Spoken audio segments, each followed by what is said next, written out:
नमस्कार दोस्तों। काफ़ी विद्यार्थी ये फ़ोन कॉल मैसेजेस कर रहे थे कि सर नई स्कूल व्याख्याता और जो सेकंड ग्रेड वरिष्ठ अध्यापक है वो भर्तियां कब तक आएंगी। तो देखिए, ये अखबार की ऑथेंटिक सूचना है कि लोकसभा चुनाव के बाद नई भर्ती प्रक्रिया है वो शुरू होने की उम्मीद।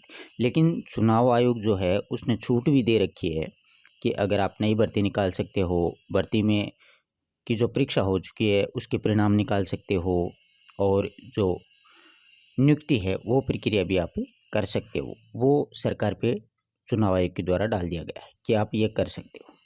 तो देखिए, आचार संहिता के बाद ही मिलेंगी आरपीएससी को नई अभ्यर्थना यानी नई भर्तियों की। इसमें 4 जून को क्या होगा, परिणाम आएगा चुनाव का। उसके बाद नई अभ्यर्थियाँ जिसमें आरएएस होगी, स्कूल व्याख्याता भर्ती होगी, वरिष्ठ अध्यापक होगी, अन्य भी भर्तियाँ होंगी।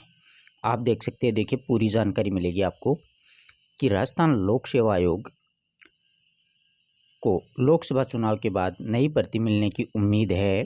कार्मिक और अन्य जो विभाग हैं उनके स्तर पर अभ्यर्थनाओं पर चर्चा जारी है। आयोग जो है आरएएस, अधीनस्थ सेवा भर्ती सहित कॉलेज लेक्चरर है, स्कूल व्याख्याता है, कृषि है, कारागार है, कनिष्ठ लेखाकार है, अन्य सभी भर्ती परीक्षाओं का आयोजन करता है। ये सारी जो भर्तियां हैं वो कार्मिक संबंधित विभाग और सरकार की तरफ से अभ्यर्थना और पदों का जो वर्गीकरण है उसके मिलने के बाद ही आरपीएससी वो अपना कार्य आगे बढ़ाती है। 12 विभागों को ये भर्तियां मिलनी हैं, जिसमें 2024 में अभी तक आयोग ने 12 विभागों की 1394 जो भर्तियां हैं वो अभी तक मिली हैं, जिनमें मुख्यतः क्या लिखा है, विधि रचनाकार, प्राध्यापक, सहायक सांख्यिकी अधिकारी, प्रोग्रामर, लाइब्रेरियन, पीटीआई, सहायक अभियोजन अधिकारी, जनसंपर्क अधिकारी, कृति अधिकारी और अन्य जो विभागीय भर्तियां हैं वो शामिल हैं। 18 और से लेकर के 22 तक आयोग को बम्पर भर्तियां मिली थी, जिसमें कॉलेज लेक्चरर है, स्कूल व्याख्याता है, आरएएस है, एसआई है, वो काफ़ी बड़ी बड़ी भर्तियां आयोग को मिली थी। लेकिन अब देखिएगा, चुनाव का जो परिणाम हो 4 जून को आ जाएगा, उसके बाद में वैकेंसी तो 100% आनी है, व्याख्याता की भी आएगी और सेकंड ग्रेड की भी आएगी। अपन को क्या करना है, अपन को अपनी तैयारी को सुचारू रखना है। आगे बात समझ में, धीरे धीरे थोड़ा थोड़ा अपन को पढ़ते रहना है। ये नहीं है कि वैकेंसी नहीं है तो अपन को पढ़ना नहीं चाहिए। अब कई विद्यार्थी पूछ रहे थे पुस्तकों के बारे में, तो आपको बता देता हूँ, शुरू से सारी पुस्तकें बतला देता हूँ। देखिए, व्याख्याता के लिए जो गद्य और पद्य है उसके लिए अपनी मधुरिमा पुस्तक है। पिछली जो व्याख्याता भर्ती हुई है उसमें सारे प्रश्न जैसे साकेत के उठा के देख लीजिए, कफन के उठा के देख लीजिए, पुरस्कार के उठा के देख लीजिए, और कविता क्या है उससे संबंधित है, वो सारे प्रश्न मिलेंगे आपको। आप पेपर से इस पुस्तक में मिलान कर सकते हो। अगर किसी विद्यार्थी को चाहिएगी तो आप लोग व्हाट्सएप नंबर दिए गए हैं 9928904782, ठीक है,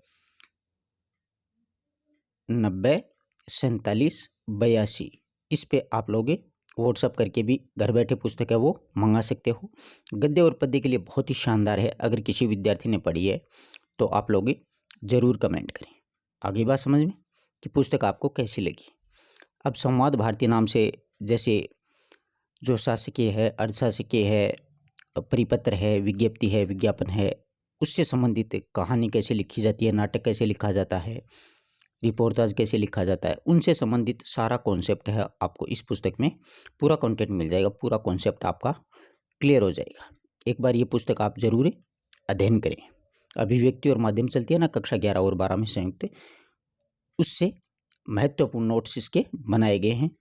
और इन्हीं पुस्तकों को अगर आप फ्री ऑफ कॉस्ट पढ़ना चाहते हैं तो प्लेलिस्ट के माध्यम से वीडियो पड़े हैं, आप वहाँ से पढ़ भी सकते हो। पहले कंटेंट पढ़ोगे फिर पुस्तक खरीदना, ताकि आपको भी इस किसी प्रकार का आपके साथ धोखा ना हो सके। आपको पुस्तक अच्छी लगे तो ही खरीदना। नेक्स्ट, हिंदी साहित्य का इतिहास है, आदिकाल से लेकर के आधुनिक काल, नई कविता तक सारा। इसी के साथ में इसी हिंदी साहित्य के इतिहास के वस्तुनिष्ठ प्रश्न हैं, बहुत ही शानदार, कम से कम 5 से 6 हज़ार तक इसमें प्रश्न है। इसमें स्पेशली कवियों से संबंधित, जैसे तुलसीदास जी से संबंधित जोड़ दिए हैं 150-200 क्वेश्चन। कबीरदास जी हैं, मीरा है, रसकान हैं, जितने भी अपने कवि हैं, भारतेंदु है, महावीर प्रसाद द्विवेदी हैं, जयशंकर प्रसाद हैं, निराला हैं, सबके 100-100, 50-50 प्रश्न वस्तुनिष्ठ बनाए गए हैं। और इनमें ये जो पुस्तक है वो कवियों का परिचय, कम से कम 200 कवि हैं इसमें, और उसका गहनता से पूरा परिचय आपको मिलेगा। तो व्याख्याता के लिए, कॉलेज लेक्चरर के लिए, स्कूल व्याख्याता के लिए, नेट सेट के लिए ये पुस्तक आपके लिए बहुत ही अच्छी होगी। आई बात समझ में? बहुत अच्छा इसमें कंटेंट है वो डाला गया है। ठीक है, ये नंबर मैंने आपको बता दिए हैं। आप लोग इस नंबर पे व्हाट्सअप करके कोई भी पुस्तक है उसका स्क्रीनशॉट ले सकते हो आराम से, और घर बैठे मंगवा सकते हो। ये अब तक के आए हुए आरपीएससी में जितने भी पेपर हैं उन सभी के मतलब व्याख्या सहित प्रश्न पत्र हैं इस पुस्तक में आपको उपलब्ध मिलेंगे। जैसे सेकंड ग्रेड है, फर्स्ट ग्रेड है, कॉलेज लेक्चरर है, एसआई वगैरह है, उन सभी के हिंदी से संबंधित। फिर सेकंड ग्रेड की अगर आपको, ये फर्स्ट ग्रेड की सारी पुस्तकें हैं, आप लोग देख सकते हो, यही मैंने आपको बतलाई है। अब ये RSSMB के अब तक के आए हुए प्रश्नों की वस्तुनिष्ठ पुस्तक बनाई हुई है। अगर आप खरीदना चाहो तो ये भी खरीद सकते हो। करीबन 90 अब तक के पेपर हैं इसमें। ये सेकंड ग्रेड के पूरे जितना भी जो सिलेबस है उस पूरे सिलेबस के वस्तुनिष्ठ प्रश्न है। 5 से 6 हज़ार तक इसमें प्रश्न मिलेंगे आपको। 5100 प्लस प्रश्न है, करीबन 5500 के समथिंग प्रश्न है सेकंड ग्रेड के लिए। पूरे सिलेबस की वस्तुनिष्ठ पुस्तक है। ये स्नातक स्तर का जो पाठ्यक्रम है जिसमें बिहारी है, सूर्यमल मिश्रण है, मीराबाई है, कुरुक्षेत्र है, वो जोड़ा गया है, वो सारा का सारा आपको इस पुस्तक में कंटेंट है वो मिलेगा। आप ये पुस्तक, कोई भी पुस्तक हो, आप घर बैठे मंगवा सकते हो। ये RSSMB के 100 लोड पेपर वाली मैंने आपको बतला दी है। इसमें करीबन 90 100 लोड पेपर हैं अब तक के आए हुए, और एग्ज़ाम में ध्यान रखिएगा आए हुए प्रश्न होते हैं वो ही क्या होते हैं, अक्सर रिपीट होते हैं। तो किसी भी विद्यार्थी को अगर चाहिए तो आप लोग घर बैठे ये पुस्तक हैं वो मंगवा सकते हो। आगे बात समझ में? किसी विद्यार्थी को कोई भी पुस्तक चाहिए तो आप उसका स्क्रीनशॉट लेकर के मुझे व्हाट्सअप कर सकते हो, और आपको घर बैठे वो पुस्तक उपलब्ध करवा दी जाएगी। धन्यवाद दोस्तों। वीडियो अच्छा लगा तो अपने मित्रों तक भी शेयर करें, और ये इन पुस्तकों का कंटेंट है वो प्लेलिस्ट के माध्यम से आप फ्री ऑफ कॉस्ट पढ़ सकते हो।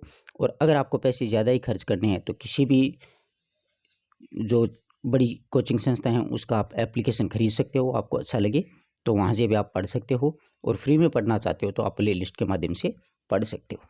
धन्यवाद दोस्तों।